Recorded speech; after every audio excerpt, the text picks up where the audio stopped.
یہ دن تھا 20 دسمبر 2020 کا، جب ایک 30 فٹ کی بوٹ بہامس آئی لینڈ سے فلوریڈا کی طرف روانہ ہوئی اور اس بوٹ میں 20 پیسنجر سوار تھے۔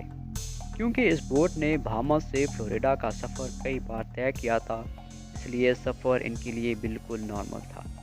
لیکن بیچ سمندر میں اس بوٹ کے ساتھ آخر کیا واقعہ پیش آیا؟ ان کو سمندر نگل گیا یا کسی طوفان کا شکار ہوئے؟ ان کو یہ انفارمیشن تھی کہ اس بوٹ کو برمودا ٹرائینگل سے کراس کر کے گزرنا تھا۔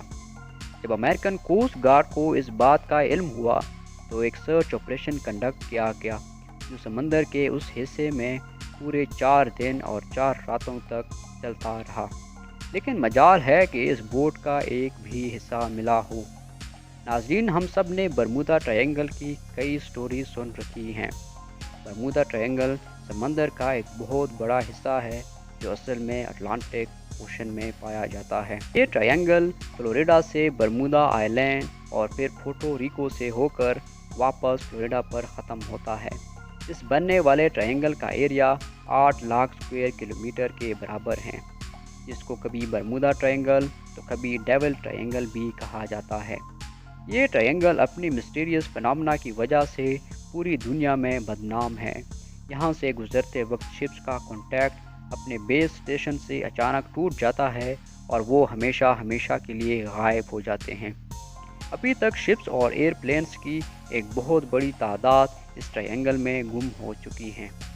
آخر برمودا ٹرائینگل میں کچھ تو ایب نارمل ضرور ہیں، جس کی وجہ سے نہ یہ تو بڑی شپس کو چھوڑتا ہے اور نہ ہی کسی جہاز کو۔ یہ معاملہ شروع ہوا تھا 1945 میں، جب یو ایس نیوی کے 5 ٹورپیڈو بمبر ایئرکرافٹس ایک مشن پر نکلے تھے۔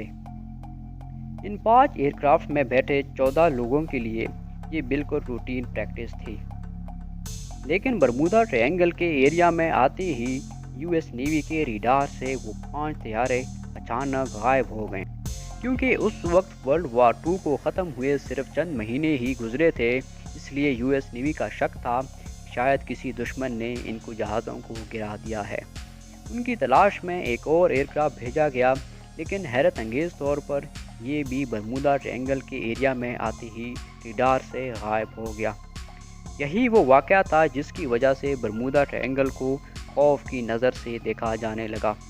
2015 میں الفارو نام کی ایک شپ فلوریڈا سے پورٹو ریکو جا رہی تھی، جو 1 اکتوبر 2015 کو ریڈار سے غائب ہو گئی۔ یو ایس کوسٹ گارڈ اور ایئر فورس نے ایک کمبائنڈ سرچ آپریشن کیا۔ اس طرح کے اور کئی انسیڈنٹ برمودا ٹرائینگل کے حدود میں پیش آ چکے ہیں۔ کئی جو انسیڈنٹ رپورٹ ہوئے ہیں ان کی لسٹ ویکیپیڈیا پر موجود ہیں، لیکن چند انسیڈنٹ ایسے بھی تھے جو آج تک کبھی رپورٹ نہ ہوئے۔ امید ہے کہ یہ ایپیسوڈ بھی آپ لوگ بھرپور شیئر اور لائک کریں گے۔ آپ لوگوں کے پیار بھرے کامنٹس کا بے حد شکریہ۔ ملتے ہیں اگلی شاندار ویڈیو میں۔